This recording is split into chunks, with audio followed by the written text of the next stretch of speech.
की कारण आ पीएम मोदी उस फंक्शन का देखो, हिस्सा नहीं आ दुनिया भर के राइट विंगर ਨੂੰ तो ट्रंप इनवाइट कर रहा है और यूरोपियन जो सोशल डेमोक्रेट ने उन्होंने कोई इनविटेशन नहीं गया है यूरोप में। और एक तरफ एकदम जो एक कट्टर कम्युनिस्ट चीन के राष्ट्रपति ਨੂੰ भी बुला रहे हैं। तो ये एक बड़ी इंपॉर्टेंट सवाल है कि साढ़े प्राइम मिनिस्टर तो राइट विंगर सी और राइट विंगर सी और अब की बार ट्रंप सरकार का एक पहला वर्ल्ड का एक पहला प्राइम मिनिस्टर साढ़े प्राइम मिनिस्टर सी जिन्होंने कहा सी अब की बार ट्रंप सरकार सामान्य रूप से कोई भी दुनिया के कोई भी मुल्क जाके किसी भी मुल्क में पार्टी नहीं बनता, उसके बावजूद जो इन्विटेशन नहीं आया है तो वो एक बड़ा मतलब कि झटका है इंडिया के लिए। जिस दिन ट्रंप का रिजल्ट आया सी और कमला हैरिस दे हार होया सी तो कमला हैरिस इंडियन मुल्क की लेडी, तो इंडियन मुल्क की लेडी के हार पे इंडियन सेलिब्रेट कर रहे थे इंडियन राइट विंगर। तो साढ़े राइट विंगर भी पूरे झूम रहे थे कि वो कम्युनिस्ट प्रेसिडेंट नहीं बन गया, बेशक वो इंडियन मुल्क है एक गोरा बन गया, वो राइट विंग का है। और वो सेलिब्रेशन अब गायब हो गया कि जब इंडियन प्राइम मिनिस्टर को उन्होंने इनवाइट किया। ट्रंप की टीम में जो एक ऐसी लॉबी आई है जो मोदी के क्रिटिक ने पर्सनल एंटी मोदी ने जो एक अटॉर्नी बनी है मैडम ढिल्लों चंडीगढ़ से और रामास्वामी ढिल्लों के एंट्री जो हुई है ट्रंप की टीम में वो इंडिया के लिए अलार्मिंग है, क्योंकि मैक्सिमम जो लीगल केसेस में कहीं ना कहीं वो देखेगी ढिल्लों। और इंडिया का एक पन्नू वाला मैटर चल रहा है उत्थे और एक अडानी वाला मैटर चल रहा है लीगल ਉਹਦੇ ਕੋਲ ਸਾਰਾ ਕਿ ਟਰੰਪ ਇਹ ਚਾਹੁੰਦੇ ਨੇ ਜਾਂ ਅਮਰੀਕਾ ਇਹ ਚਾਹੁੰਦਾ ਕਿ ਇੰਡੀਆ ਆਪਣੇ ਆਪ ਨੂੰ ਜੀਓ ਪੋਲਿਟਿਕਸ ਰੀਪੋਜੀਸ਼ਨ ਕਰੇ, यानी चाइना ਤੇ रशिया ਦੇ ਨੇੜੇ ਜਾਣਾ ਬੰਦ करे। अब पुतिन नाल तुसी हो गए, पुतिन नाल गए और पुतिन नाल तेल इंपोर्ट करते रहे, ठीक है, बहुत अच्छा रहा, लेकिन वो तेल इंपोर्ट इंडिया के इंटरेस्ट में सी $60 पर फायदा होया पर बैरल तेल लिया इतने साफ किया, अगे यूरोप ने बेचा, बहुत सारे यूरोप ने बेचा। अब वो पॉलिसी भी इंडियन गवर्नमेंट के इसलिए नहीं सी कि इंडियन डोमेस्टिक मार्केट में किसी को कुछ बेनिफिट मिले। वो भी एक देश के जो बड़े बड़े रिफाइनर सी अंबानी ओदे लिए तुसी फॉरेन पॉलिसी बना रहे थे। मोदी जी सबसे बड़ी गलती ये रही, और ये मोदी की अकेली गलती नहीं है, मनमोहन सिंह के टाइम में भी ये प्रॉब्लम आई सी कि तुसी जब वेस्ट एशिया की पॉलिटिक्स में तुसी जब उतरते हो तो तुसी बैलेंस नहीं कर पाए ईरान और सऊदी अरब के बीच। अमेरिका ने धमकी दिता तुसी तेल इंपोर्ट बंद करता, इराक पे थोड़ा कोई स्टैंड क्लियर नहीं सी। बांग्लादेश के लिए जब रिलेशन बन रहा सी तो इंडिया फर्स्ट नहीं सी, अडानी फर्स्ट थी कि उत्थे कितने प्रोजेक्ट बन रहे। श्रीलंका ਨੂੰ जब तुसी कर रहे थे जब रिलेशन बना रहे थे तो ये नहीं कर रहे थे कि India first, no Adani first, कि अडानी ਨੂੰ की बिजनेस मिलना।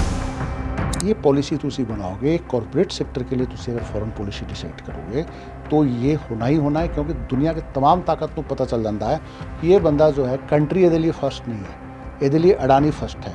अडानी ਨੂੰ गर्दन पकड़ लो ये खुद झुकेगा, जैसे अभी अमेरिका में हो गया कि अडानी ਨੂੰ गर्दन पकड़ लेता है इन्होंने, अभी परेशान घूम रहे हैं। बांग्लादेश से भी असर्ट कर रहा है, मालदीव भी असर्ट कर रहा है, श्रीलंका भी असर्ट कर रहा है। तो ये सारे छोटे छोटे पड़ोसी मुल्क भी अगर थोनों आँख दिखान तो वर्ल्ड में की मैसेज है। ਪਹਿਲਾਂ ਇੰਡੀਅਨ ਫੋਰਨ ਪਾਲਿਸੀ ਆਪਾਂ ਐ ਦੇਖਦੇ ਹੁੰਦੇ ਸੀਗੇ, ਸਰਕਾਰ ਕਾਂਗਰਸ ਦੀ ਆਵੇ ਬੀਜੇਪੀ ਦਾ ਵੀ ਇੰਡੀਅਨ ਫੋਰਨ ਪਾਲਿਸੀ ਬਿਲਕੁਲ ਸੇਮ ਰਹਿੰਦੀ ਸੀ। ਪਿਛਲੇ ਦੌਰ 'ਚ ਮੋਦੀ ਨੇ ਪੰਗੇ ਤਾਂ ਲਏ ਨੇ, ਇਹਦੇ 'ਚ ਤਾਂ ਕੋਈ ਦੋ ਰਹਿ ਨਹੀਂ ਕਿ ਉਹ ਪੰਗਿਆਂ ਦਾ ਖਮਿਆਜ਼ਾ ਭੁਗਤ ਰਹੇ ਨੇ ਪੀਐਮ ਮੋਦੀ ਕੀ ਜੋ ਉਹਨਾਂ ਨੇ ਡੀਸੈਂਟਰਲਾਈਜ਼ ਫੋਰਨ ਪਾਲਿਸੀ ਨੂੰ ਕੀਤਾ ਕਿ ਅਸੀਂ ਅਮਰੀਕਾ ਦੇ ਠੀਕ ਆ ਅਮਰੀਕਾ ਨਾਲ ਅਸੀਂ ਠੀਕ ਆ, ਪਰ ਅਸੀਂ ਨਸ਼ੇ ਨਾਲ ਵੀ ਠੀਕ ਰੱਖਾਂਗੇ, ਅਸੀਂ ਤੇਲ ਲੈ ਕੇ ਅੱਗੇ ਹੀ ਵੇਚਾਂਗੇ ਔਰ ਅਸੀਂ ਚਾਈਨਾ ਨਾਲ ਲੜਾਂਗੇ ਨਹੀਂ, क्योंकि अमेरिका कहता चाइना ਨਾਲ लड़ो। सी रूट्स को कंट्रोल करने के लिए जो पूरा हंगामा हो रहा है, और first world war second world war में भी सी रूट एक बड़ा इंपॉर्टेंट इशू थी। अब उस रूट पे अगर तुम ये देखोगे कि अडानी का अगर एक्सपेंशन होगा एक इंडिविजुअल का, वहाँ अमेरिका को प्रॉब्लम है, ये नहीं, ये बहुत सारा फैक्टर है। अडानी को घेरन का फैक्टर सिर्फ ये नहीं है, अडानी को घेरन का एक बहुत बड़ा फैक्टर ये भी है कि अडानी जिस ढंग से एक्सपेंशन कर रहा है, खास करके बंदरगाह सेक्टर में, बंदरगाह सेक्टर सबसे इम्पॉर्टेंट सेक्टर है। एलन मस्क कन्फ्रंट्रेशन चाइना और अमेरिका के बीच नहीं चाहता। चाइना जो टेस्ला जो है वह इलैक्ट्रिक व्हीकल है टेस्ला, उसके बहुत बड़ा मार्केट चाइना है। अमेरिका का दुनिया नूं चलाउण दा जिहड़ा राजनीतिक सुपना, सियासी सुपना, पोलिटिकल सुपना ਉਹ ਆਰਥਿਕਤਾ ਵਾਲੇ ਮਸਲੇ ਨਾਲ ਥੋੜੀ ਉਹ ਤਾਂ ਅਮਰੀਕਾ ਉਹਦਾ ਕਹਿੰਦਾ ਰਿਹਾ ਕਿ ਚਾਈਨਾ ਸਾਡਾ ਸਭ ਤੋਂ ਵੱਡਾ ਦੁਸ਼ਮਣ ਹੈਗਾ। ਉਹਦਾ ਇਸ ਪਾਲਿਸੀ ਤੇ ਕਦੋਂ ਦੇ ਆਏ ਹੋਏ ਨੇ। ਅਮਰੀਕਾ ਤਾਂ ਮੰਨਦਾ ਕਿ ਸਾਨੂੰ ਚਾਈਨਾ ਖਾ ਜਿੱਡੀ ਦੇ ਕੋਲ ਪਾਪੂਲੇਸ਼ਨ ਹੈ। ਗਾਜ਼ਾ ਤੇ ਇਜ਼ਰਾਈਲ ਫਲਸਤੀਨ ਵਰਸਸ ਇਜ਼ਰਾਈਲ ਹੁਣ ਲੜਾਈ ਰੁਕੇਗੀ ਜਾਂ ਸਿਰਫ ਟੈਕਟੀਕਲ ਗੱਲ ਆ ਕਿ ਠੀਕ ਹੈ ਇੱਕ ਵਾਰ ਟਰੰਪ ਨੇ ਮਾਹੌਲ ਬਣਾਉਣਾ ਦੁਨੀਆ 'ਚ ਕਿ ਮੈਂ ਕਿਹਾ ਸੀ ਕਿ ਮੈਂ ਲੜਾਈਆਂ ਬੰਦ ਕਰਾਉਂਗਾ। ਹਾਲਾਂਕਿ ਨਵੀਂ ਲੜਾਈ ਉਹ ਗ੍ਰੀਨਲੈਂਡ ਵਾਲੀ ਲਾਉਣ ਨੂੰ ਤਿਆਰ ਬੈਠਾ ਹੈਗਾ। ਉੱਥੇ ਉਹਦੇ ਮੁੰਡੇ ਦਾ ਇੰਟਰਸਟ ਹੈਗਾ, ਸਾਰਾ ਟੱਬਰੀ ਕਾਰੋਬਾਰੀ ਇਹਨਾਂ ਦਾ, ਜਵਾਈ ਵੀ, ਇਹ ਵੀ ਸਾਰਾ। गाज़ा के लेकर जो गल हो रहा है, दो इम्पॉर्टेंट ਉਹਦੇ ਉੱਪਰ ਗੱਲ ਆ ਰਹੀ ਹੈ। ਕੁਝ ਲੋਕਾਂ ਨੂੰ ਮੰਨਣਾ ਹੈ ਕਿ ਸ਼ਾਇਦ ਕੋਈ ਹੱਲ ਨਹੀਂ ਹੈ, ਕੁਝ ਲੋਕਾਂ ਨੂੰ ਮੰਨਣਾ ਹੈ कि टेम्पररी भी है ट्रंप के प्रेशर। साडा जरा फंक्शन अच्छे से होने दो और ये मैसेज दो कि ट्रंप आने दे बाद कुछ ना कुछ दुनिया में पीस दा इनिशिएटिव होया है। लेकिन जनरली वेस्ट एशिया के मैक्सिमम लोगों को ये मानना है कि इजराइल इस विनिंग पोजीशन में कोई भी फिलिस्तीनी लीडरशिप में मौका फिर नहीं दूंगा तो दोबारा इमर्ज होकर उन्हें चैलेंज। जॉर्ज बुश से ट्रंप ने तुलना नहीं कर सकते। वो पॉलिटिशियन भी सी, वो कॉरपोरेट भी सी, वो दोनों चीज़ थी। ये पहले कॉरपोरेट है, बिजनेसमैन है, फिर पॉलिटिशियन है। सेकंड, ये बहुत ज़्यादा प्रोपगंडा और सेल्फ हो कि मतलब सारी दुनिया साड़ी जय जय करे।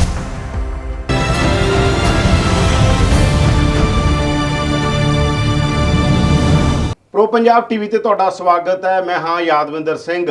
ਅਮਰੀਕਾ ਦਾ ਜਦੋਂ ਕੋਈ ਨਵਾਂ ਰਾਸ਼ਟਰਪਤੀ ਚੁਣਿਆ ਜਾਂਦਾ ਹੈ ਤਾਂ ਕਿਹਾ ਜਾਂਦਾ ਕਿ ਇੱਕ ਨਵੀਂ ਸਿਆਸੀ ਇਰਾ ਸ਼ੁਰੂ ਹੋ ਗਈ ਹੈ। ਸਾਲ 4 ਹੀ ਹੁੰਦੇ ਨੇ, ਪਰ ਕਿਉਂਕਿ ਦੁਨੀਆ ਨੂੰ ਹਰ ਡਿਕਟੇਸ਼ਨ ਅਮਰੀਕਾ ਦਿੰਦਾ ਹੈ, ਦੁਨੀਆ ਦਾ ਲੰਬਰਦਾਰ ਅਮਰੀਕਾ, ਦੁਨੀਆ ਦਾ ਥਾਣੇਦਾਰ ਅਮਰੀਕਾ। ਹਾਲਾਂਕਿ ਕਈ ਹੋਰ ਧੁਰੇ ਵੀ ਹੁਣ ਉੱਭਰ ਰਹੇ ਨੇ।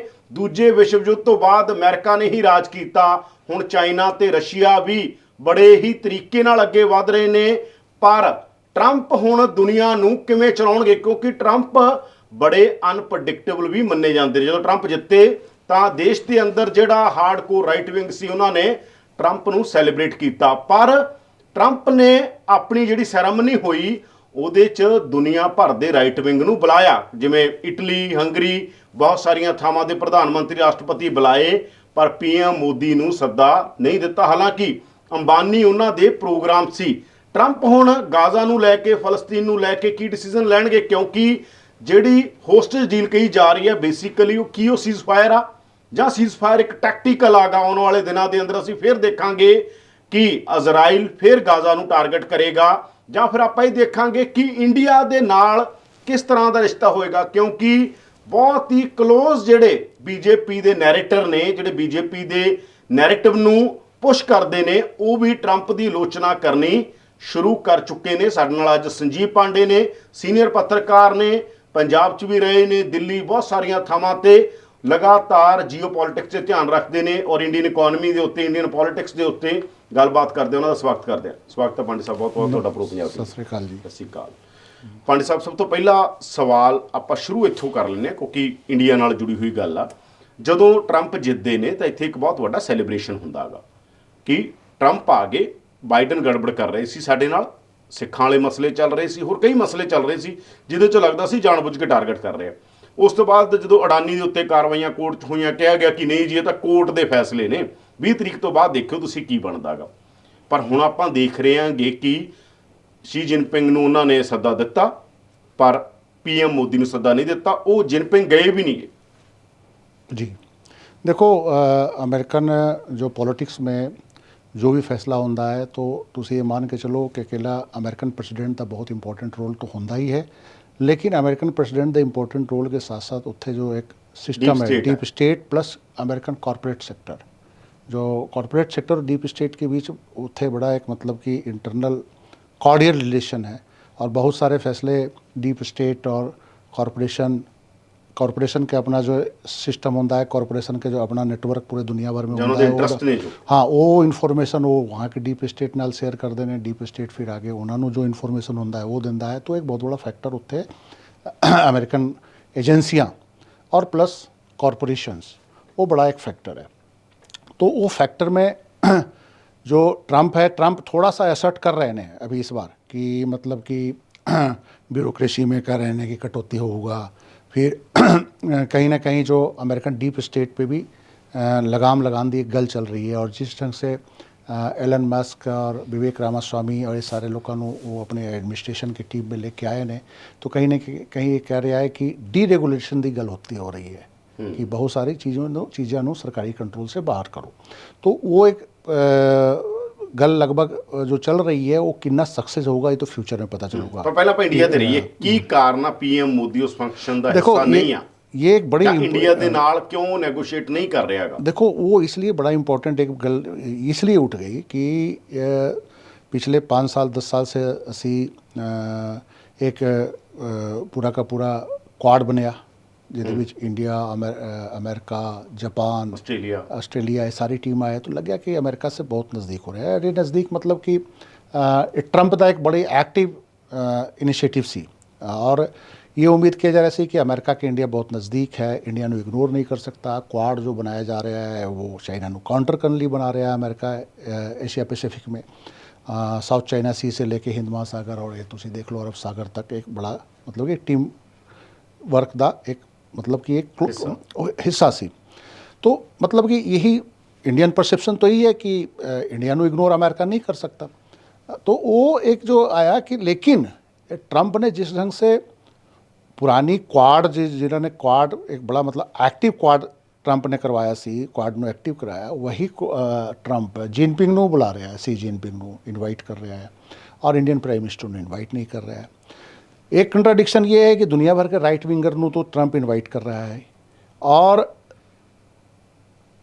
यूरोपियन जो सोशल डेमोक्रेट ने उन्होंने कोई इन्विटेशन नहीं गया है यूरोप में, और एक तरफ एकदम जो एक कट्टर कम्युनिस्ट चीन के राष्ट्रपति ने भी बुला रहा है।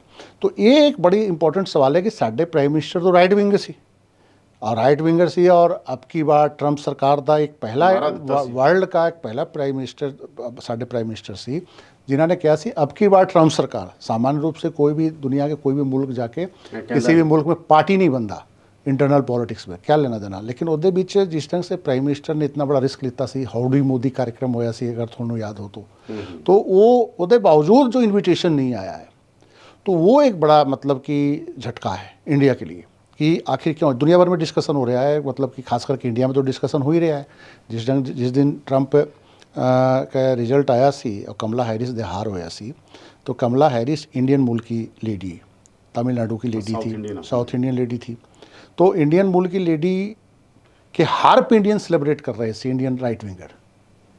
मतलब कि ट्रंप ने एक बार कहता सी कि कम्युनिस्ट है कमला हैरिस ਨੂੰ ਉਹਦੇ ਪਿਤਾ ਕਿਹਾ ਸੀ, ਉਹਦੇ ਪਿਤਾ ਮਾਰਕਸਿਜ਼ਮ ਦੇ ਪ੍ਰੋਫੈਸਰ ਨੇ ਨਾ, ਉਹਨੂੰ ਵੀ ਉੱਥੋਂ ਹੀ ਮਾਰਕਸਵਾਦ ਸਿੱਖਿਆ। हाँ वो ਇਹਨੂੰ भी कहते सी कि ये तो मतलब कि ये कम्युनिस्ट है और ये है वो है, बड़ा एक अमेरिका ਨੂੰ बड़ा डिजास्टर होगा अगर ये जीत गई तो साढ़े राइट विंगर भी बड़े झूम रहे थे कि वो कम्युनिस्ट प्रेसिडेंट नहीं बनया, बेशक वो इंडियन मुल्क है एक गोरा बन गया, वो राइट विंग का है।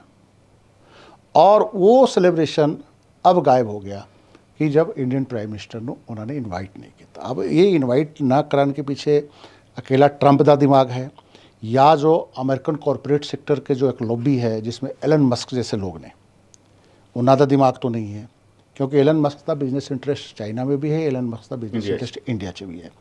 तो क्या स्टारलिंक के लग के तो क्या एलन मस्क ने की गेम खेले है कि अकेला ट्रंप तो ऐसे कोई फैसला नहीं कर सकते, कोई ना कोई एक पूरी टीम होगी पीछे से कि किमें फैसला लेना है।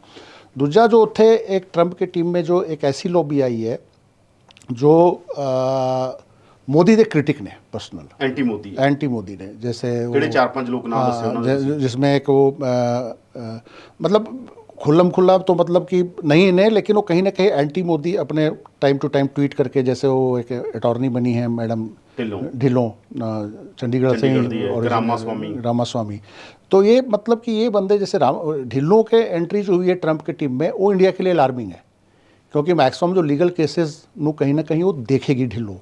और इंडिया का एक पन्नू वाला मैटर चल रहा है उत्थे और एक अडानी वाला मैटर चल रहा है। लीगल मतलब कि चर्चा तो ये है कि लीगल सारा मैटर वो कहीं ना कहीं इंटरफेयर करेगी ट्रंप की टीम में। डिप्टी अटॉर्नी है, एडिशनल अटॉर्नी है, मतलब एग्जैक्ट अटॉर्नी वाली टीम में है, ट्रंप की टीम में है। तो कहीं ना कहीं वो एक इंडिया के लिए अलार्मिंग है कि आखिर ट्रंप ने इस तरह के फैसला क्यों किया। क्या इंडिया को प्रेशर लेना है, इंडिया को प्रेशर में लेके अपने बिजनेस इंटरेस्ट वाच करना है, अमेरिकन डिफेंस सेक्टर का कुछ ऑर्डर हासिल करना है, या एलन मस्क के लिए कुछ ऑर्डर हासिल करना है, ये सारे मतलब कि कहीं ना कोई गल हो रही है कि इंडिया ਨੂੰ वो मतलब कि वो और साथ में एक और बयान देता ट्रंप ने कि पाकिस्तान मेरे लिए बहुत इंपॉर्टेंट है। बेशक मतलब कि एक बयान देना कि पाकिस्तान हमेशा हमारे लिए साढ़े लिए इंपॉर्टेंट रहा है, और ये वही ट्रंप है जो किसी समय कहता सी कि पाकिस्तान पर असी इतना बिलियन डॉलर्स खर्च करके तो बर्बाद किया, ये सुधर नहीं सकते। वो फिर स्टैंड चेंज करके ट्रंप कहते कि ना पाकिस्तान साढ़े लिए इंपॉर्टेंट है। फिर थोड़ा याद होगा कि बीच में एक बार ये भी बोलिया सी कश्मीर मामले पे मैं मध्यस्थता करने लिए तैयार भी हाँ, मैं नेगोशिएशन दोनों पार्टियों के बीच बैठ के कर सकता। तो ये जो है ट्रंप का ये स्टैंड जो है इंडिया के लिए थोड़ा सा अलार्मिंग है अभी। ਕਿ ਟਰੰਪ ਇਹ ਚਾਹੁੰਦੇ ਨੇ ਜਾਂ ਅਮਰੀਕਾ ਇਹ ਚਾਹੁੰਦਾ ਕਿ ਇੰਡੀਆ ਆਪਣੇ ਆਪ ਨੂੰ ਜੀਓਪੋਲਿਟਿਕਸ ਰੀਪੋਜੀਸ਼ਨ ਕਰੇ, ਯਾਨੀ ਚਾਈਨਾ ਤੇ ਰਸ਼ੀਆ ਦੇ ਨੇੜੇ ਜਾਣਾ ਬੰਦ करे? देखो साडा एक सबसे बड़ी कमज़ोरी है कि कोई फंडामेंटल सादा वीक होने के कारण कोई स्पष्ट असी फैसला नहीं लेंदे और कोई स्पष्ट लाइन नहीं खिंचते। फंडामेंटल मीनस कि देखो फंडामेंटल मीनस कि आप कोई ना कोई तुसी एक पावर बनो, इकनॉमिक पावर बनो बहुत बड़ा, डिफेंस पावर बहुत बड़ा बनो इस एरिया में। जो चाइना ने करके दिखाया 1980 के बाद, बहुत बड़ा इकोनॉमिक पावर है, बहुत बड़ा डिफेंस पावर है। आज तो ये कहा जा रहा है कि चाइना के जो एयरफोर्स है, चाइना के जो आर्मी है वो इतना मॉडर्नाइज हो गया कि अमेरिका को कहीं भी चैलेंज दुनिया किसी भी हिस्से में दे सकता है। हाँ, नहीं फिफ्थ जनरेशन असी अभी फिफ्थ जनरेशन के लिए डिपेंडेंट है उस फाइटर जेट के लिए, और वो अपने बेड़े चले आया चाइना फिफ्थ जनरेशन। तो वो चाइना के ओवरऑल इंफ्रास्ट्रक्चर मैन्युफैक्चरिंग सेक्टर बहुत स्ट्रॉन्ग है, चाइना के पब्लिक सेक्टर बहुत स्ट्रॉन्ग है। असी वो चीज़ 1990 के लिबरलाइजेशन के बाद कर नहीं सके, असी चाहे जितनी बड़ी तैयार लगे। और तुम ये देखो कि 1990 के बाद 1980 के दशक में जब चाइना ने इकनॉमी खोलिया, इंडिया ने इकनॉमी खोलिया, तो चाइना 18 ट्रिलियन डॉलर की इकनॉमी बन गया, असी अभी 3 ट्रिलियन साढ़े 3 ट्रिलियन डॉलर की इकनॉमी है। तो वो कहीं ना कहीं इकनॉमी एक बहुत बड़ा एक इशू होता है कि तुसी कितने स्ट्रॉन्ग इकनॉमी हो और थोड़े को सबसे बड़ा स्ट्रॉन्ग रिसोर्स क्या है। एनर्जी के मामले में असी बहुत वीक हैं, एनर्जी के लिए दूसरे देश पे डिपेंडेंट है। आज वेस्ट एशिया अमेरिका के लिए इससे इंपॉर्टेंट है कि बहुत बड़ा एनर्जी का वो उन्होंने को भंडार है। तो टेक्नोलॉजी में या तो बहुत आगे तुसी निकलो, तो कोई ना कोई एक फैक्टर तो होना चाहिए ना जिसके कारण दुनिया के कोई ना कोई वर्ल्ड पावर थोड़े नाल नेगोशिएशन करे। हाँ, जोग्राफी थोड़ी स्ट्रॉन्ग है। जोग्राफी एक ऐसा है कि गल्फ ऑफ अदन की खाड़ी से लेके साउथ चाइना सी तक तुसी एक बैठे हो, और वो जोग्राफी और के कारण दुनिया भर में थोड़ा इम्पोर्टेंस है, क्योंकि 70 से 60% जो सीपिंग है वर्ल्ड ट्रेड का वो इस एरिया से निकलता है। 60% ये नीचे वाला जो हिंद महासागर, अरब सागर प्लस साउथ चाइना सी, मलक्का से होते हुए, तो एक इम्पोर्टेंस थोड़ा है कि तुसी अरब सागर भी है, इधर बंगाल की खाड़ी भी है, नीचे हिंद महासागर भी है, थोड़ी बाउंड्री लगती है, तो वो इम्पोर्टेंस तो बरकरार है। लेकिन वो भी वेस्ट ने भी एक बड़ा जुगाड़ करता कि पाकिस्तान एक जोग्राफिकल इंपॉर्टेंस उन्होंने पाकिस्तान को इंडिया के पैरेलल खड़ा कर रखा है। पाकिस्तान की जोग्राफी अमेरिकन यूज करते रहे 1980 के बाद, तुसी देख लो वो तो 1950 से यूज करते रहे, लेकिन पूरा जो अफगानिस्तान के खिलाफ जो लड़ाई हुई सोवियत, तो वो एक जोग्राफिकल जो इंपॉर्टेंस थी इंडिया का, वो भी वो उन्होंने न्यूट्रलाइज किया है। अब बांग्लादेश वाला मैटर हो गया तो बांग्लादेश में भी न्यूट्रलाइज हो गए। तुसी ਸਿੱਧਾ ਬਿੜਾ ਲਾਤਾ ਉੱਥੋਂ, ਹੁਣ ਤੁਹਾਨੂੰ ਪਤਾ ਨਾ ਪਾਕਿਸਤਾਨ ਤੋਂ ਸਿੱਧਾ ਜਿਹੜਾ ਜਹਾਜ਼ ਨੇ ਪਾਣੀ ਵਾਲੇ ਵਪਾਰ ਵਾਲੇ ਉਹ ਸਿੱਧੇ ਆਉਣ ਲੱਗੇ ਬੰਦਰਗਾਹ ਤੇ, ਜਿਹੜੇ ਬੰਦ ਸੀਗੇ ਹਮੇਸ਼ਾ बंद सी। तो वो अब बांग्लादेश से भी असर्ट कर रहा है, मालदीव भी असर्ट कर रहा है, श्रीलंका भी असर्ट कर रहा है।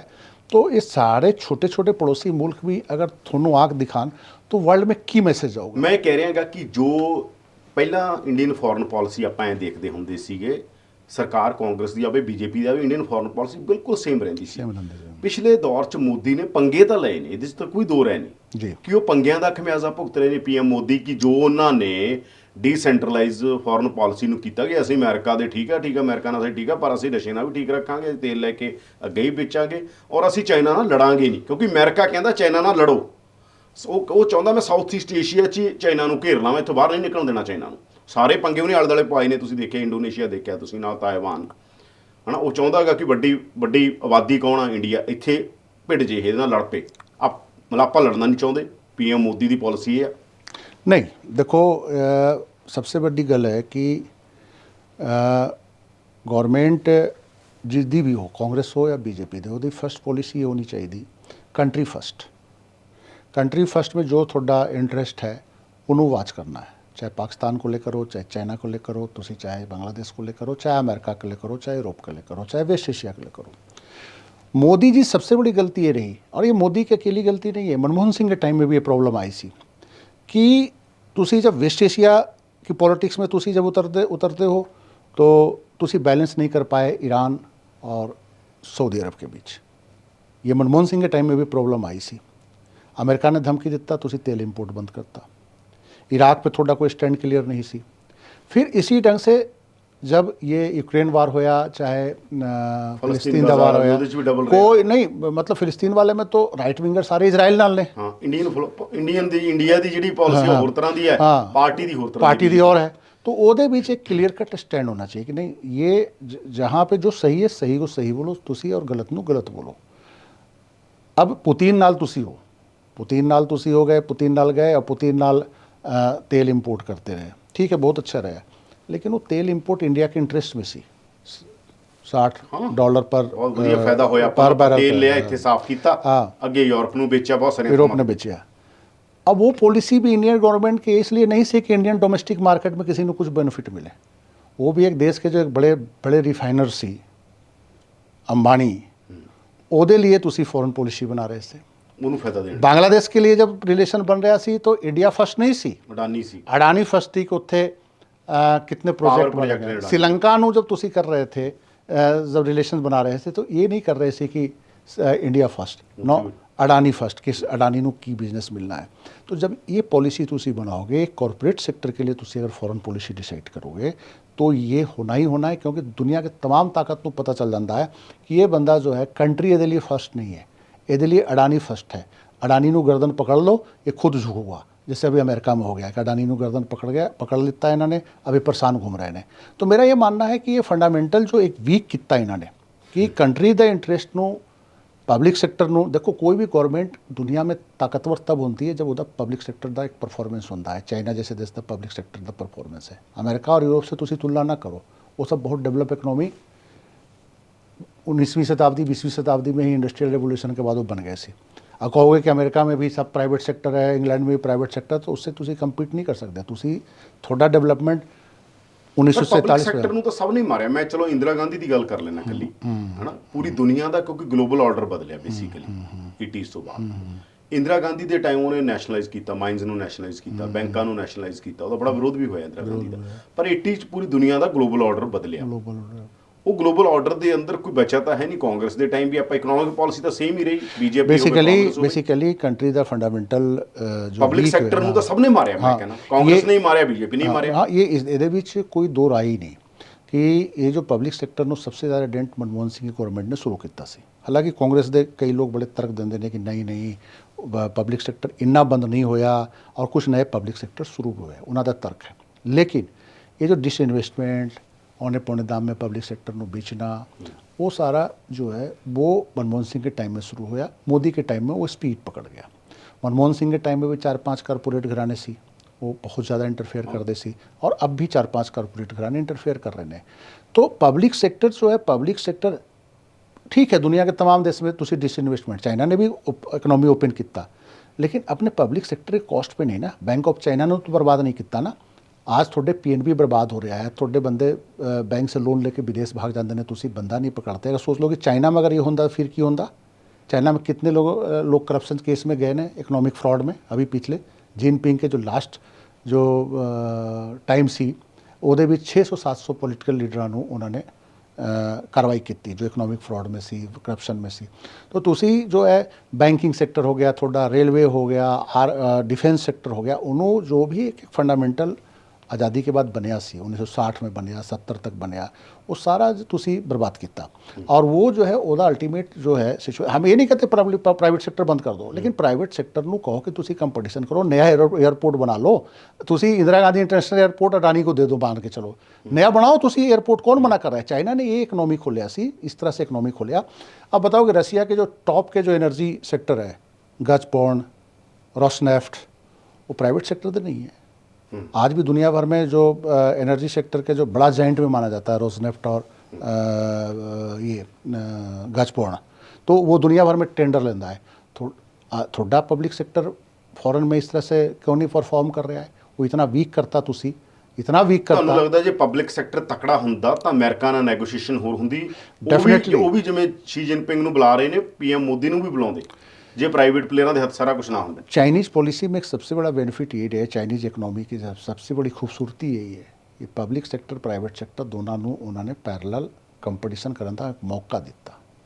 ਪ੍ਰਾਈਵੇਟ ਸੈਕਟਰ ਨੂੰ ਇਹ ਅਲਾਉ ਨਹੀਂ ਕੀਤਾ ਕਿ ਪਬਲਿਕ ਸੈਕਟਰ के कॉस्ट पे ਤੁਸੀਂ बढ़ो या पब्लिक सैक्टर ਨੂੰ औने पौने दाम से परचेज कर लो, ये कभी भी नहीं चाइना ने अलाउ किया।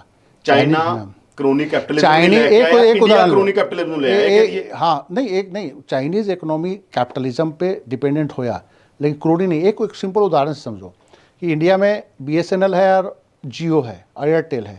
BSNL 2014 के बाद बर्बाद हो गया, खत्म हो गया, ਪਹਿਲੇ ਹੀ ਬਰਬਾਦ ਹੋ ਰਿਹਾ ਸੀਗਾ, पहले ही बर्बाद हो रहा स्पीड फट गया। स्पीड फट गया।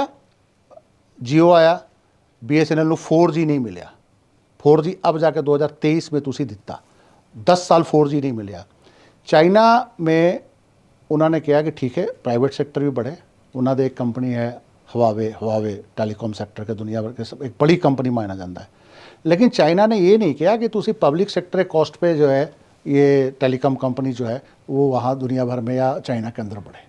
तो ये एक पॉलिसी होनी चाहिए कि प्राइवेट सेक्टर भी बड़े, हेल्दी कंपटीशन करे, तब नेगोशिएशन पावर दुनिया में थोड़ी बढ़ सकती है।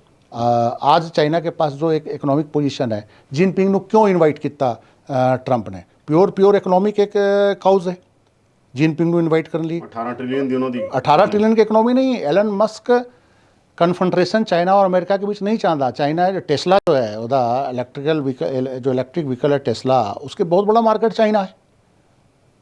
चाइना में फैक्ट्री है ਉਹਦੀ, वो कभी नहीं चाहोगा कि चाइना के साथ रिलेशन खराब हो एलन मस्क का। दूसरी जो सबसे बड़ी गल है कि बहुत सारे रेयर अर्थ मिनरल्स, वर्ल्ड के सबसे largest deposit rare earth mineral China के पास है। और उसके बाद तुसी ये मान के चलो कि जो चाइना के जो फार्मा इंग्रेडिएंट्स जो है, एक्टिव फार्मा इंग्रेडिएंट्स जो है, मतलब कि दवाइयाँ जो बनता, मेन जो दवाइयाँ जितने जो बनता है, कच्चा माल, दुनिया डिपेंडेंट है। अगर आज चाइना एक्सपोर्ट बंद कर दे तो हालत ख़राब हो जाएगी फार्मा इंडस्ट्री की। आज चाइना अगर रेयर अर्थ मिनरल्स का एक्सपोर्ट रोक दे थोड़ा सा, कच्चा माल, तो अमेरिकन जो इमर्जिंग टेक्नोलॉजी और वो जो मतलब कि क्रिटिकल टेक्नोलॉजी जो है, आर्टिफिशियल इंटेलिजेंस, चिप, ये सारे जो प्रोडक्शन है वो अमेरिका में प्रॉब्लम आ जाएगा। तो चाइना के पास, चाइना ने अपने इस लेवल पे कुछ ले आया कि सप्लाई चेन की तुझे देखो हर बार गाल होता है। इकोनॉमिक्स पॉलिटिक्स ਨੂੰ डिसाइड नहीं करती, पॉलिटिक्स इकोनॉमिक्स ਨੂੰ डिसाइड करती है। दोनों एक तरह से देखो कि वो एक दूसरे के वो ने फुलफिल करते, पूरक ने। हाँ नहीं, पर मैं ये कह ਰਿਹਾ अब पॉलिटिकल ਅਮਰੀਕਾ ਦਾ ਦੁਨੀਆ ਨੂੰ ਚਲਾਉਣ ਦਾ ਜਿਹੜਾ ਰਾਜਨੀਤਿਕ ਸੁਪਨਾ, ਸਿਆਸੀ ਸੁਪਨਾ, ਪੋਲੀਟੀਕਲ ਸੁਪਨਾ, ਉਹ ਆਰਥਿਕਤਾ ਵਾਲੇ ਮਸਲੇ ਨਾਲ ਥੋੜੀ, ਉਹ ਤਾਂ ਅਮਰੀਕਾ ਉਹਦਾ ਕਹਿੰਦਾ ਰਿਹਾ ਕਿ ਚਾਈਨਾ ਸਾਡਾ ਸਭ ਤੋਂ ਵੱਡਾ ਦੁਸ਼ਮਣ ਹੈਗਾ। ਉਹਦਾ ਇਸ ਪਾਲਿਸੀ ਤੇ ਕਦੋਂ ਦੇ ਆਏ ਹੋਏ ਨੇ? ਅਮਰੀਕਾ ਤਾਂ ਮੰਨਦਾ ਕਿ ਸਾਨੂੰ ਚਾਈਨਾ ਖਾ, ਜਿੱਡੀ ਦੇ ਕੋਲ ਪਾਪੂਲੇਸ਼ਨ ਹੈਗੀ। चाइना से टाइम टू टाइम अमेरिका ने दोस्ती भी की। 1970 के दशक के पूरा हिस्ट्री देखो, ਉਹ ਸਮਝੌਤਾ ਕੀਤਾ। ਹਾਂ, ਉਹ ਸਮਝੌਤਾ ਸਮਝੌਤਾ ਕਿਉਂ ਕੀਤਾ? ਕਿਉਂਕਿ ਦੁਨੀਆ ਦੀਆਂ ਹੋਰ ਤਾਕਤਾਂ ਦੇ ਅੰਦਰ ਹੋਰ ਤਰੀਕੇ ਨਾਲ ਉਹਨੇ ਚੀਜ਼ਾਂ ਨੂੰ ਡੀਲ ਕਰਨਾ ਸੀ। ਉਹ ਸਮਝੌਤੇ ਸੀ। हाँ हाँ हाँ ਬੇਸਿਕਲੀ ਦੁਨੀਆ ਨੈਗੋਸ਼ੀਏਸ਼ਨ ਹੀ ਆ, Negotiation ਦੁਨੀਆ ਹੈ, ਹਾਂ। ਸਮਝੌਤੇ ਹੀ ਆ, ਹਾਂ। ਰਾਜ ਸਮਝੌਤਿਆਂ ਨਾਲ ਹੀ ਹਾਂ, ਹੁੰਦੇ ਨੇ। ਹਾਂ। ਮੈਂ ਤੁਹਾਡੇ ਤੋਂ ਇਹੀ ਪੁੱਛ ਰਿਹਾ ਨਾ, ਫਿਰ ਉਹ ਕਿਉਂ ਬਖਸ਼ੂਗਾ ਇਕਨੋਮੀ ਜੋ ਹੋਵੇ, ਜਿੰਨਾ ਮਰਜ਼ੀ ਐਲਨ ਮਸਕ ਦਾ ਇੱਛਾ ਹੋਵੇ, ਇੱਥੋਂ ਦੀ ਡੀਪ ਸਟੇਟ ਕਿਉਂ ਚਾਹੂਗੀ ਕਿ ਚਾਈਨਾ ਨੂੰ ਅਸੀਂ ਤਕੜਾ ਕਰੀਏ? ਚਾਈਨਾ ਨੂੰ ਨਹੀਂ। ਤਾਂ ਘੇਰਨਾ ਉਹਨਾਂ ਨੇ, ਚਾਈਨਾ ਦਾ ਤਾਂ ਉਹਨਾਂ ਦਾ ਸਭ ਤੋਂ ਵੱਡਾ ਦੁਸ਼ਮਣ ਹੈ। नहीं, चाइना को घेरना जरूर है। ਚਾਈਨਾ ਤਾਇਵਾਨ ਛੱਡ ਦੇਣ ਉਹ। लेकिन लेकिन लेकिन चाइना दे तो लेकिन लेकिन चाइना को घेरना है, लेकिन चाइना ਨੂੰ ਉਹਨਾਂ ਨੂੰ ਪਤਾ ਹੈ ਇੱਕ ਰਿਐਲਿਟੀ। ਇੰਡੋਨੇਸ਼ੀਆ ਚ ਉਹਨਾਂ ਨੇ ਕੋਸ਼ਿਸ਼ ਕੀਤੀ, ਚਾਈਨਾ ਤਾਇਵਾਨ ਸਾਰਾ ਬਜਟ ਤੁਹਾਨੂੰ ਪਤਾ ਪੈਸਾ ਕਿਹਦੇ नहीं ਜਾ नहीं ਰਿਹਾ, नहीं, लेकिन ਹਥਿਆਰ ਕਿਹਦੇ ਜਾ ਰਹੇ नहीं, ਨੇ, ਅਮਰੀਕਾ ਦਿੰਦਾ। वो बैलेंस कर रहे हैं, लेकिन ਉਹਨਾਂ ਨੂੰ ਇਹ ਇੱਕ ਰਿਐਲਿਟੀ ਪਤਾ ਹੈ ਕਿ ਇੱਕ ਹੱਦ ਤੱਕ ਚਾइना ਨੂੰ ਅਸੀਂ घेर सकते हैं, उससे आगे नहीं जा सकते ਅਸੀਂ, उससे आगे नहीं जा सकते। चाइना और रशिया ਨੂੰ ਤੁਸੀਂ ਕੰਪੇਅਰ भी नहीं कर सकते। आज पुतिन यही देख लो ना कि पुतिन ਨੂੰ पूरा घेरन की कोशिश हो रही है, लंबे समय से हो रही है पुतिन ਨੂੰ, लेकिन पुतिन अभी भी काबू तो नहीं आ रहे ना। तो ਹਾਲਾਂਕਿ ਰਸ਼ੀਆ ਜੰਮੀ ਮਲੰਗ ਹੋ ਗਿਆ ਸੀ, मलंग हो गया सी, ਮਲੰਗ ਹੋ ਗਿਆ ਸੀ, मलंग हो ਮਾੜਾ गया ਮੋਟਾ सी। ਆਪਦੇ ਆਪ ਨੂੰ ਸੈੱਟ ਕਰ ਰਿਹਾ। सेट के ਉਹਦਾ ਰਸ਼ੀਆ ਤਾਂ ਹੁਣ ਵੀ ਅਮਰੀਕਾ ਦੇ ਸਾਹਮਣੇ ਮਲੰਗ ਹੀ ਹੈ। कुछ इनफैक्ट कुछ कंपलसन, चाइना नहीं। कुछ कंपलसन ਹੁੰਦਾ ਹੈ। ਰਸ਼ੀਆ ਨੂੰ ਮਲੰਗ ਕਰਨ ਦੀ ਪੂਰੀ ਕੋਸ਼ਿਸ਼ ਅਮਰੀਕਾ ਨੇ ਕੀਤੀ, लेकिन यूरोप आड़े आ गया। कुछ जोग्राफिकल एक और पोजीशन ਹੁੰਦੀ है ना कि यूरोप ਦਾ सारा गैस है वो रशिया से ਜਾਂਦਾ है। यूरोप में प्रॉब्लम क्रिएट हो जाएगी अगर गैस महंगा होगा, एनर्जी महंगा होगा, तो सीधा इम्पैक्ट यूरोप पे पड़ता है। तो वो सब बहुत सारे फैक्टर में फिर दुनिया के कई देश बैलेंस भी कर देने। तो ये जो है ना कि ये होता है कि ਤੁਹਾਨੂੰ ਕੀ ਲੱਗਦਾ, ਆਪਾਂ ਮੈਂ ਸਿੱਧਾ ਪੁੱਛਦਾ, ਕੀ ਆਉਣ ਵਾਲੇ ਸਮੇਂ 'ਚ ਅਮਰੀਕਾ ਦੇ ਟਰੰਪ ਦੇ ਰਿਸ਼ਤੇ ਭਾਰਤ ਦੇ ਨਾਲ, ਪੀਐਮ ਮੋਦੀ ਦੇ ਨਾਲ ਠੀਕ ਨਹੀਂ ਰਹਿਣਗੇ? नहीं नहीं, देखो रिलेशंस ये देख लो कि अमेरिकन जाओ अपनी लाइन ते लेके आओ, साडी लाइन ते आ जाओ, अमेरिकन फिर ठीक है। अमेरिकन पॉलिटिकल सिस्टम जो है, ये अमेरिकन लीडरशिप प्योर एक ट्रेडर्स जैसा व्यवहार कर देने, और वो कभी भी किसी ਨੂੰ बहुत ऊपर नहीं जाना देंगे। थोड़ा सा ये बढ़नगे उधर पाकिस्तान ਨੂੰ थोड़ा सा वो पंप करेंगे, ये तुसी थोड़ा सा कुछ बोलो, इधर जो है बांग्लादेश ਨੂੰ पंप, ये तो बांग्लादेश में बात आ ही रही है ना कि बांग्लादेश में जो पूरा का पूरा हंगामा होया है ਉਹਦੇ ਵਿੱਚ अमेरिकन रोल भी है। आखिर क्यों शेख हसीना ਨੂੰ आउट करना वहाँ से अमेरिका क्यों आउट किया? अमेरिका का की इंटरेस्ट थी उत्थे, अमेरिकन कॉरपोरेशन का की इंटरेस्ट थी उत्थे कि शेख हसीना के खिलाफ जो इतना बड़ा मूवमेंट खड़ा हो गया, तो क्लियर कट आ रहा है कि अमेरिकन इंटरफेरेंस थी उत्थे। तो ये जो अमेरिका जो डॉलर लू ने जाके कहते सारी गेम घुमाई उत्थे, मतलब बहुत सारे एजेंसियां का रोल सी। अब कारण और भी हो सकते हैं, कारण अडानी भी हो सकते हैं, और भी कई कारण हो सकते हैं कि जिस ढंग से देखो अमेरिकन ये नहीं है, मतलब ये कहते थे बैलेंस और साढ़े अंडर रहो, सारी जी हजूरी करते रहो, डॉलर ਨੂੰ ਚੈਲੰਜ ਨਾ ਕਰੋ। अब साढ़े प्राइम मिनिस्टर ਬਿਆਨ ਵੀ ਆਇਆ ਸੀ ਨਾ ਡਾਲਰ ਦੇ ਵੀ, ਅਸੀਂ ਬ੍ਰਿਕਸ ਦੇ ਅੰਦਰ ਜਿਹੜਾ ਬਿਆਨ ਆਇਆ ਕਿ ਹਾਂ ਬ੍ਰਿਕਸ ਦੀ ਕਰੰਸੀ ਹੋਊਗੀ ਡਾਲਰ ਨੂੰ। ਤੁਸੀਂ ਹਿਸਟਰੀ ਦੇਖ ਲਓ, ਗੱਦਾਫੀ ਨੇ ਡਾਲਰ ਨੂੰ ਚੈਲੰਜ ਕੀਤਾ ਸੀ, ਯੂਰੋ में तेल ਵੇਚਣੇ ਦੀ ਗੱਲ ਕੀਤੀ ਸੀ, ਗੱਦਾਫੀ ਦਾ ਕੀ ਹਾਲ ਹੋਇਆ। ਸਦਾਮ ਹੁਸੈਨ ਨੇ ਵੀ ਯੂਰੋ ਨੂੰ ਚੈਲੰਜ ਕੀਤਾ ਸੀ, ਸਦਾਮ ਹੁਸੈਨ ਦਾ ਕੀ ਹਾਲ ਹੋਇਆ। ਸਦਾਮ ਹੁਸੈਨ ਦਾ ਜਿਹਨੇ ਵੀ ਅਮਰੀਕਨ ਸੁਪਰੀਮੇਸੀ ਖਾਸ ਕਰਕੇ ਡਾਲਰ ਨੂੰ ਚੈਲੰਜ ਕਰਨ ਦੀ ਕੋਸ਼ਿਸ਼ ਕੀਤੀ, ਉਹਦਾ ਹਾਲ ਬਹੁਤ ਬੁਰਾ ਹੋਇਆ। अफगानिस्तान और एक दो जो लीडरशिप दुनिया में जिन्होंने भी डॉलर सुपरमेसी ਨੂੰ थोड़ा सा इधर उधर आँख दिखाने की कोशिश की थी। अब अभी जो गल हो रही है कि असी ब्रिक्स में अपना करेंसी जारी करेंगे, IMF के पैरेलल न्यू डेवलपमेंट बैंक और ब्रिक्स बैंक, ये जो सारी गल हो रही है वो अमेरिकन इस चीज़ को बर्दाश्त नहीं कर रहे हैं। ये साढ़े मतलब कि पूरा का पूरा जो सिस्टम है डॉलर सुपरमेसी है, तो समझ लो कि अमेरिका के पास सारा गेम है, दुनिया भर के सारे करेंसी तो उत्थे जाके डंप हो रहा है डॉलर में, सारा डॉलर अमेरिकन बैंक के पास है, पैसा थोड़ा है। तो ये जो पूरा का पूरा जो अमेरिकन गैंग वो है, उन्होंने जो भी चैलेंज करूँगा वो अमेरिका तो उन्होंने रेसिस्ट करूँगा, ये मान के चलो तुसी। मैं कह रहा रिश्ते ठीक किवें होणगे अमेरिका नाल इंडिया दे रिश्ते, ਜਾਂ ट्रंप देखो, ते PM मोदी ਨਾਲ रिश्ते ਕੀ ਉਹ ਕਹਿਣਗੇ ਪੋਜੀਸ਼ਨਾਂ ਬਦਲੋ ਆਪਦੀਆਂ फिर रिश्ते ठीक होणगे, नहीं तो फिर यहीं चलू काम। नहीं देखो तुसी ये चीज़ देखो, दो तीन चीज़ों में वहाँ भी कई प्रेशर ग्रुप है। एक तो अमेरिकन्स जो है वो जो पूरे तुसी ये देख लो कि जिस ढंग से अडानी के एक्सपेंशन हो रहा है, अडानी का एक्सपेंशन जो अमेरिकन को सबसे बड़ी प्रॉब्लम है वो है पोर्ट सेक्टर में। अमेरिका को एक चैलेंज पोर्ट सेक्टर में चाइना से मिल रहा है, अफ्रीका से लेके बांग्लादेश, मलक्का, हर जगह चाइना ने अपने बेस कई जगह बना रखा है, उधर तंजानिया में, फिर उधर जिबूती में, ऐसे ग्वादर, मतलब कि वो सर्कल जो लोग कहते हैं कि इंडिया को गिर रहा है, लेकिन इंडिया नहीं गिर रहा है, वो पूरा का पूरा नहीं, पूरा 2003-4 में सारी इन्हां दी है, सारे चाइना कंट्रोल में है, वो चाइनीज कंपनी ने सारा कंट्रोल में लेता है। टट्टा हो गया, मालदीव में ऑलरेडी जो एक कोई पोर्ट या एयरपोर्ट बनाया है वो चाइना ने बनाया। इनफैक्ट चाइना जो घेर रहा है पोर्ट सेक्टर में, वो वर्ल्ड ट्रेड में बहुत बड़ा अमेरिका खतरा मानता है। वो इंडिया के लिए कोई इतना फैक्टर नहीं है जितना कि वो वर्ल्ड ट्रेड और सी रूट्स को कंट्रोल करने लिए जो पूरा हंगामा हो रहा है। और first world war, second world war में भी सी रूट एक बड़ा इंपॉर्टेंट इशू सी वर्ल्ड वार का। सेकंड वर्ल्ड वार में तो सी रूट एक बहुत बड़ा इंपॉर्टेंट इशू बन गया सी कि सी रूट ਨੂੰ थ्रेट जापान भी कर रहा सी और भी एक दो देश कर रहे सी। तो वो सी रूट पे अडानी का जो एक्सपेंशन हो रहा है कई जगह, बांग्लादेश में भी, म्यांमार में भी, इधर मालदीव में भी इंटरफेरेंस करना, उधर कोलंबो में कंटेनर पोर्ट बनाना, हाइफा उधर इजराइल में पोर्ट बनाना, वो सारी चीज़ में अमेरिका वॉच कर रहा है। वो दुनिया भर में ये जो नेविगेशन रूट पे अमेरिका कभी भी नहीं चाहेगा। ईरान पहले चैलेंज नेविगेशन रूट पे है, हरमुज स्ट्रेट एक इम्पॉर्टेंट जो है रूट है जो इराक से और वो मिडिल ईस्ट का तेल जो है निकाल के वर्ल्ड में ले जाता है। अब उस रूट पे अगर तुम ये देखोगे कि अडानी का अगर एक्सपेंशन होगा एक इंडिविजुअल का, वहाँ अमेरिका को प्रॉब्लम है। नहीं, ये नहीं, ये बहुत सारा फैक्टर है। अडानी को घेरन का फैक्टर सिर्फ ये नहीं है, अडानी को घेरन का एक बहुत बड़ा फैक्टर ये भी है कि अडानी जिस ढंग से एक्सपेंशन कर रहा सी, खास करके बंदरगाह सेक्टर में। बंदरगाह सेक्टर सबसे इंपॉर्टेंट सेक्टर है। जैसे इंडिया इंटरनल तुसी हाईवेज और रेलवे ਨੂੰ इंपॉर्टेंट मानते हो ट्रांसपोर्टेशन के लिए, तो इंटरनेशनल ट्रांसपोर्टेशन के लिए तो सबसे बड़ा सी रूट है। और सी रूट पे अगर प्राइवेट प्लेयर इस तरह से आन गए, चाइना पहले थ्रेट है और इंडिया की तरफ से अडानी एक कोई इंडिविजुअल थ्रेट आ जाए, वो कितने बर्दाश्त करेंगे अमेरिकन। तो एक बहुत बड़ा फैक्टर है। कहीं ना कहीं आने वाले टाइम में तुम देख लोगे कि वो ये भी नेगोशिएशन होगा कि ये कितने कितने बंदरगाह में इनू आउट करो, उतो बाहर निकलो या तो असी टेक कवर करेंगे। तो ये सब बड़े फैक्टर काम कर रहे हैं। एनर्जी से उन्होंने इतना प्रॉब्लम नहीं है, लेकिन जो जोग्राफिकल जो एक जियो स्ट्रेटजिक जो लोकेशन है ਉਹਦੇ ऊपर अगर कोई इस तरह से बढ़े तो वो डीप स्टेट मैं सिद्धा ਤੁਹਾਡੇ ਇੱਕ ਸਵਾਲ ਪੁੱਛਦਾ, ਕੀ ਅਮਰੀਕਾ ਇਹ ਨਹੀਂ ਚਾਹੁੰਦਾ ਕਿ ਚਾਈਨਾ ਨਾਲ ਪੰਗੇ ਲਓ ਬਹਿ ਕੇ? ਜੇ ਚਾਈਨਾ ਨਾਲ ਪੰਗੇ ਲਾਓਗੇ ਸਾਨੂੰ ਤੁਹਾਡੇ ਤੋਂ ਕੋਈ ਦਿੱਕਤ ਨਹੀਂ ਹੈ, ਤੁਸੀਂ ਚਾਈਨਾ ਨੂੰ ਇੱਥੇ ਘੇਰੋ, ਚਾਈਨਾ ਨਾਲ ਲੜੋ। मेरी गल सुनो, अमेरिका ਨੂੰ पता है कि चाइना से पंगा नहीं ले सकते। फॉरेन मिनिस्टर अमेरिका आप लड़े ना लड़े, दूजा तो लड़ाना चाਹੁੰਦਾ नहीं, दूजा वो इनसर्कल करता है। ताइवान च कौन हथियार दे ਰਿਹਾ? वो इनसर्कल करता है, हथियार फ्री में थोड़ी देता है। चाइना यूक्रेन में जो इतना वेपन्स गया है वो फ्री के वेपन्स थोड़ी है। इजराइल में जो इतना वेपन्स गया है सारे फ्री के वेपन्स थोड़ी होंगे ने।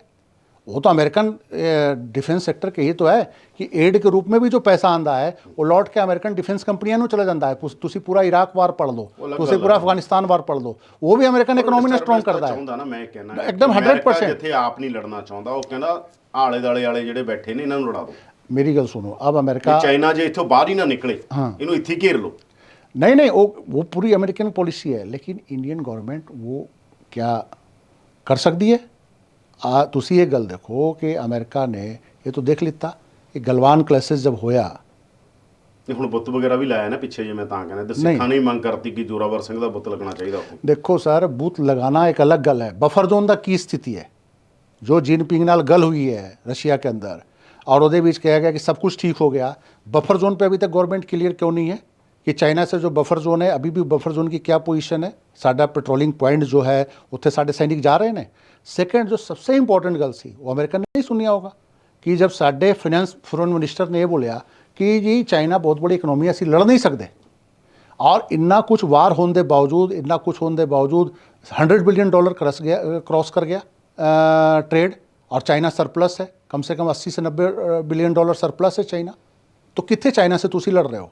और तो और ये जो अभी भी जो नेगोशिएशन होया है उसमें अरुणाचल सेक्टर में कुछ एरिया में जो उन्होंने अरुणाचल बॉर्डर पे तिब्बत में जो पेट्रोलिंग का परमिशन चाइनीज PLA मिलया है, उस पर भी क्वेश्चन है उस एरिया में क्यों पेट्रोलिंग का उन्होंने मिल गया।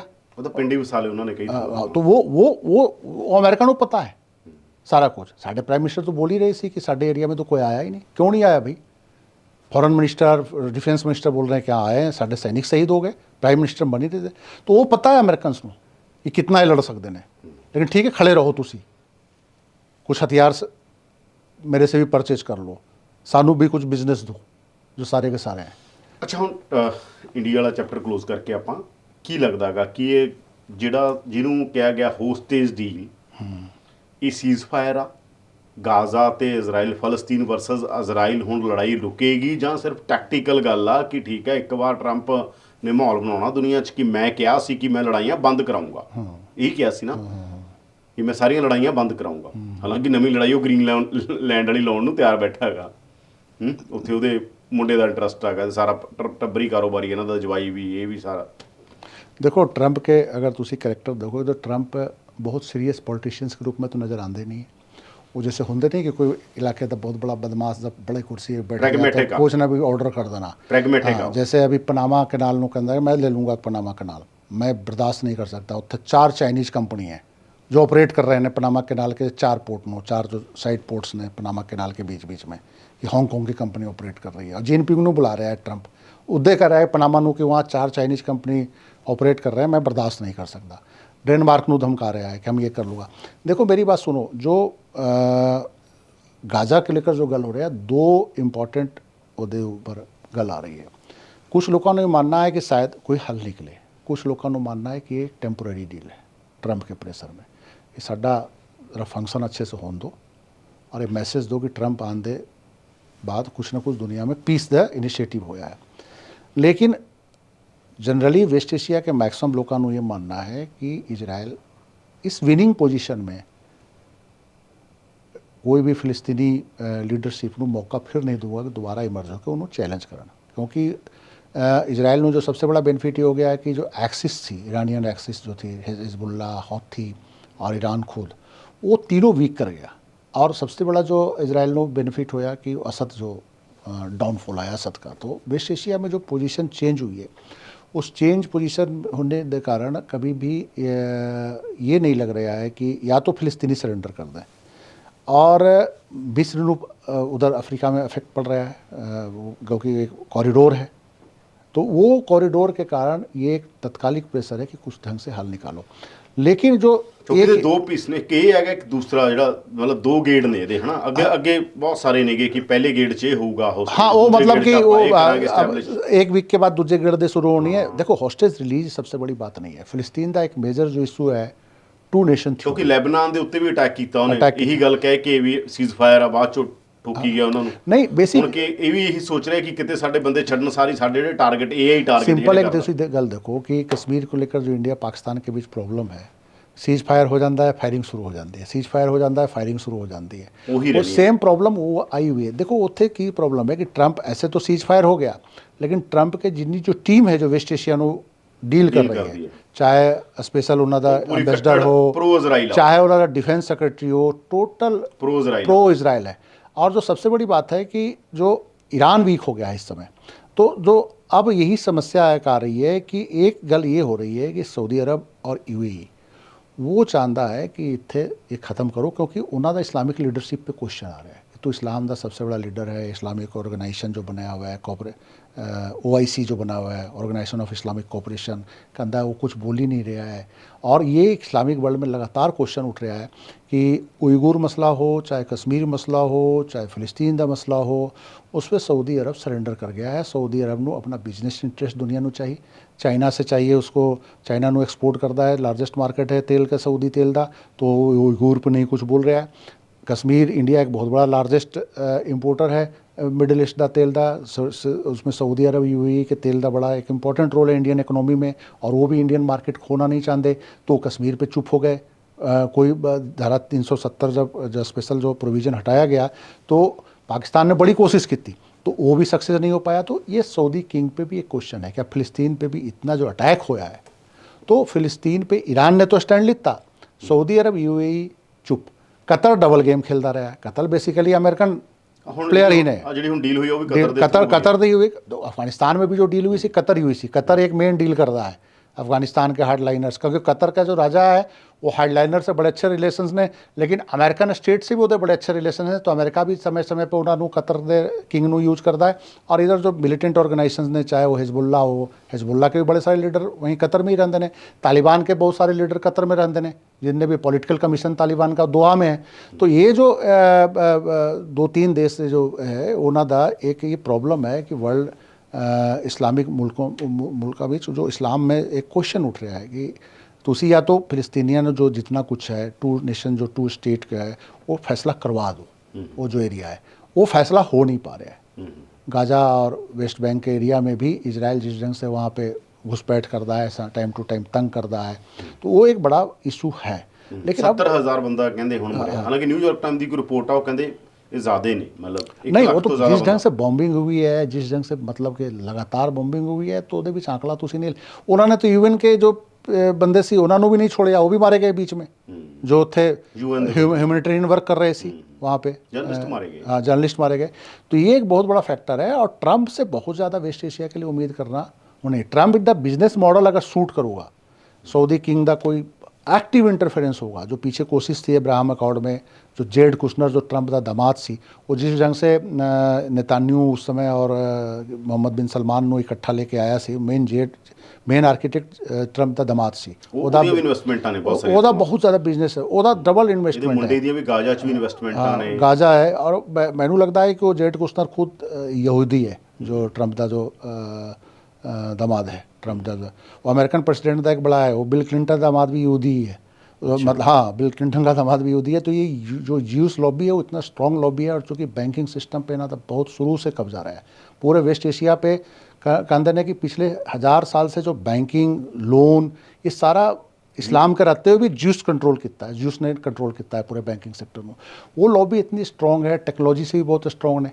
तो वो सारी सिचुएशन को देखते हुए कहीं ना कहीं इस्लामिक मुल्क को एक नेगोशिएशन टेबल पे आना पड़ेगा। और सऊदी अरब, यूएई, कतर, ये इन्हों का रोल बड़ा इंपॉर्टेंट है।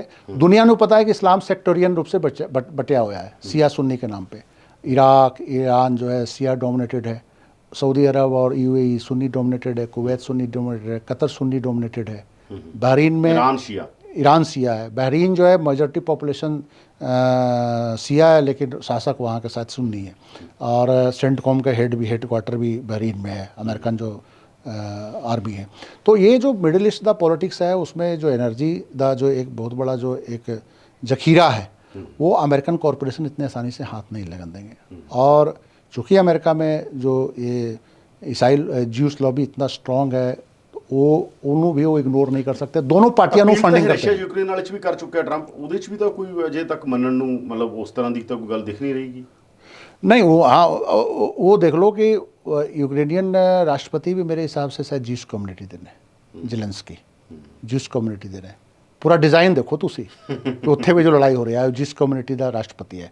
देखो उत्थे तुसी अगर देखोगे तो उसमें एक बड़ी गेम ये आ रही है कि कितना बिलियन डॉलर का आर्म्स एक्सपोर्ट यूक्रेन ਨੂੰ अमेरिका किया, एक स्टडी का विषय है पिछले 2 साल में।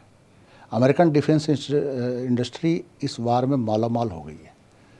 मतलब कि रसिया और यूक्रेन की लड़ाई में जो मज़ा सबसे ज़्यादा आया है अमेरिकन डिफेंस इंडस्ट्री का है। बिलियंस ऑफ डॉलर असिस्टेंस मिलिया यूक्रेन ਨੂੰ, और वही पैसा रूट होकर अमेरिका ਨੂੰ चला गया। मैं यही पूछ रहा कोई गल हुण, क्योंकि ट्रंप ने ਜਿਹੜੇ ਬਿਆਨ ਦਿੱਤੇ ਆਪਾਂ ਨੂੰ ਵੀ ਪਤਾ ਇਹ ਤਾਂ ਰਾਜਨੀਤਿਕ ਬਿਆਨ ਹੁੰਦੇ ਨੇ, ਹਨਾ। ਸ਼ਾਂਤੀ ਤਾਂ ਕੁਝ ਹੁੰਦੀ ਨਹੀਂ ਬੇਸਿਕਲੀ, ਹਨਾ। ਦੁਨੀਆ ਯੁੱਧ 'ਚ ਹੀ ਹੁੰਦੀ ਹੈਗੀ।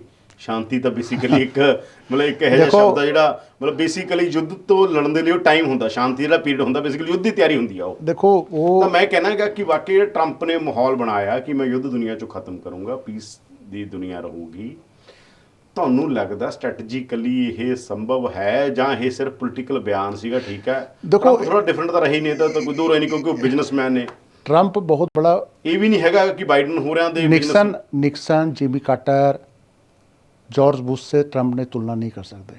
वो पॉलिटिशियन भी सी, वो कॉरपोरेट भी सी, वो दोनों चीज़ थी। ये पहले कॉरपोरेट है, बिजनेसमैन है, फिर पॉलिटिशियंस है। सेकंड, ये बहुत ज़्यादा प्रोपगंडा और सेल्फ हो कि मतलब सारी दुनिया साड़ी जय जय करे। प्रैग्मेटिक मतलब कि नहीं, मतलब कि ऐसी ऐसी बातें करके बात करना कि दुनिया में हमारी चर्चा होती रही है। तो एक गल देखो, ये ट्रंप अब कर रहा है यूक्रेन और रशिया वार, ये गाजा पीस वाला युद्ध विराम वाला जो तुसी गल कर रहे हो, थोड़ा याद होगा कि जब पिछला जब टेड्योर में ऐसे ही बंदा, तो ये नॉर्थ कोरिया और साउथ कोरिया के बीच एक बड़ा पीस मेकर बन गया सी। की रिजल्ट आया, बॉर्डर पे भी गया, ये दिखान ली कि मैं जी, लेकिन आज इतने साल हो गया, एक दिन कोई रिलेशन ठीक होया दोनों मुल्कों में। तो ये जो है ना, एक मतलब कि तुसी कभी कहते हो कि कोई डफर बंदा बहुत ऊंचे पोस्ट पे आ जाए, तो इसका मतलब नहीं है कि बहुत बुद्धिमान है, वो फिर आसपास वाले ही घुमा देने। तो वो उन्होंने कहा, वो पीछे से कहा जाता है कि तुसी अपनी मूर्खता नू और उसनू ठीक करन लिए लंबे चौड़े इस तरह के बयान दो। अब ਇਬਰਾਹਿਮ ਅਕੋਰਡ ਕਰਵਾ ਤੋ ਟਰੰਪ ਨੇ ਪਿਛਲੇ ਟੈਨਿਓਰ में। ਮੈਂ ਤਾਂ ਹੀ ਕਹਿੰਦਾ ਇੱਕ ਪਾਸੇ ਯੁੱਧ ਖਤ, ਦੂਜੇ ਪਾਸੇ ਗ੍ਰੀਨਲੈਂਡ ਦੇ ਉੱਤੇ ਉਹ ਕਹਿੰਦਾ, ਉਧਰੋਂ ਯੂਰਪ ਦਾ ਬਿਆਨ ਆ ਜਾਂਦਾਗਾ, ਉਹ ਗ੍ਰੀਨਲੈਂਡ ਦੀ ਗੱਲ ਕਰੇ, ਗ੍ਰੀਨਲੈਂਡ ਅਸੀਂ ਲਵਾਂਗੇ, ਉਹ ਕਹਿੰਦੇ ਅਸੀਂ ਕੋਈ ਆ ਕੇ ਦਿਖਾਵੇ। नहीं सिर्फ ग्रीनलैंड की गल थोड़ी हो रही है। अमेरिकन यूरोपियन राइट विंग ਨੂੰ जिस ढंग से ट्रंप वहाँ पे इंटरफेयर करके उन्होंने मदद कर रहा है, तो सोशल डेमोक्रेट जो यूरोप में पिछले 100-200 साल से जो सोशल डेमोक्रेट एक्टिव ने, वो सारे अलर्ट ने ये इतने डोमेस्टिक पॉलिटिक्स में क्यों इंटरफेयर कर रहा है राइट विंग ਨੂੰ मदद करके। रशिया वो जर्मनी में इंटरफेयर करना शुरू करता है इन्होंने, फिर उसी ढंग से पनामा वाले ਨੂੰ धमकाता। तो ये जो है ना, कभी कभी इस तरह के बयान दे के चर्चा में रहना, लोगों को धमकाना, थ्रेट करना। अब यही जो है अब्राहम अकॉर्ड जब होया, तो बड़ी ट्रंप ने कहा सी कि बहुत कुछ ठीक हो जाऊगा, ये हो जाऊगा। नेतान्याहू ने कहते हैं कि बहुत कॉन्फिडेंशियल दौरा भी किया सी रियाद का, रियाद है ना, जिद्दा या रियाद जहाँ भी है सऊदी अरब का, जो रियाद दौरा भी किया सी 1-2 बार। न्यूम सिटी उत्थे बन रहा सी। मोहम्मद बिन सलमान तेल इकनॉमी से डाइवर्स करके टेक्नोलॉजी, आईटी, एग्रीकल्चर में सऊदी इकनॉमी को लाना चाह रहे सी, और अमेरिका और इजराइल ने सब कहा कि असी मदद करेंगे पूरा टेक्नोलॉजी एग्रीकल्चर, तो वो सारा कुछ करेंगे। वो कोई रिजल्ट तो आया नहीं, अभी तक कोई रिजल्ट नहीं आया वेस्ट एशिया में। शांति तो हो ही नहीं, एक छोटा सा टुकड़े के लिए वार हो रहा है पूरा का पूरा इतना बड़ा। तो मेरा ये मानना है कि जो पोजीशन है, इस पोजीशन में ट्रंप से बातें आपको बहुत सुनने को मिलेगी, मतलब तुसी उधर भाषण खूब सुनोगे, लेकिन ਉਹਦਾ ਰਿਜ਼ਲਟ ਕੀ ਆਊਗਾ ਜੀ। ਜ਼ਮੀਨ पे ये एक बहुत बड़ा क्वेश्चन है कि अगले 4 साल में अमेरिका ਨੂੰ ਕੀ ਰਿਜ਼ਲਟ अमेरिका देगा वर्ल्ड ऑर्डर में। और जिस ढंग से डॉलर की सुपरमेसी के लिए जो ट्रम्प फाइट कर रहा है तो वो चाइना तो फाइट कर लूगा। चाइना का चूँकि इतने देशों से उन्होंने को लेना रिसोर्स है, कोई एक्सपोर्ट करेंगे इंपोर्ट करेंगे तो वो चाइनीज़ जो करेंसी है उसमें तक ले लेंगे। इंडिया का तुम ये देखे थे रूबल रुपया में ट्रेड हो रहा सी, रुपया डंप हो गया उत्थे रशिया के पास जो तेल रूबल रुपया में परचेज किया। तो असी किन्ना अल्टरनेटिव करेंसी में आगे जा सकते हैं, साड़ी इकनॉमी किन्ना अलाउ कर दी है अल्टरनेटिव करेंसी में, डॉलर के से अलग करेंसी में, ये आगे देखने वाली गल होगा। और ट्रंप ਨੂੰ पता है कि ये शायद सर्वाइव नहीं कर सकते, इसलिए थ्रेट भी कर रहे हो। ਧੰਨਵਾਦ ਤੁਹਾਡਾ ਪਾਂਡੇ ਸਾਹਿਬ, ਬਹੁਤ ਬਹੁਤ ਧੰਨਵਾਦ ਨਾਲ ਗੱਲਬਾਤ ਕਰਨ ਦੇ ਲਈ। Thank you. ਤੇ ਸਨ ਸੰਜੀਵ ਪਾਂਡੇ ਸੀਨੀਅਰ ਪੱਤਰਕਾਰ, ਔਰ ਇਹਨਾਂ ਨੇ ਇੱਕ ਪੂਰੀ ਮਤਲਬ ਆਈ ਓਪਨਰ ਗੱਲਬਾਤ ਤੁਹਾਡੇ ਸਾਹਮਣੇ ਰੱਖੀ ਹੈ ਕਿ ਕੀ ਪੂਰੀ ਦੁਨੀਆ 'ਚ ਹੋ ਰਿਹਾ, ਕਿਉਂ ਟਰੰਪ ਇੰਡੀਆ ਨਾਲ ਕੰਫਰਟੇਬਲ ਨਹੀਂ ਹੈ ਜਾਂ ਪੀਐਮ ਮੋਦੀ ਨਾਲ ਕੰਫਰਟੇਬਲ ਨਹੀਂ ਹੈ, ਅਡਾਨੀ ਦੇ ਕੀ ਇੰਟਰਸਟ ਨੇ, ਅਡਾਨੀ ਤੋਂ ਅਮਰੀਕਾ ਕਿਵੇਂ ਦੁਖੀ ਹੈਗਾ, ਤੇ ਆਉਣ ਵਾਲੇ ਦਿਨਾਂ ਦੇ ਅੰਦਰ ਵਰਲਡ ਦੀ ਪੋਲਿਟਿਕਸ ਕਿੱਧਰ ਨੂੰ ਜਾ ਸਕਦੀ ਹੈ, ਇਹਦੇ ਫਾਲਟ ਲਾਈਨਾਂ ਕੀ ਨੇ, ਇਹਦੇ ਤੇ ਗੱਲਬਾਤ ਹੋਈ। ਤੁਹਾਨੂੰ ਗੱਲਬਾਤ ਕਹੀ ਜੀ ਲੱਗੀ ਜ਼ਰੂਰ ਕਮੈਂਟ ਬਾਕਸ ਦੱਸਿਓ।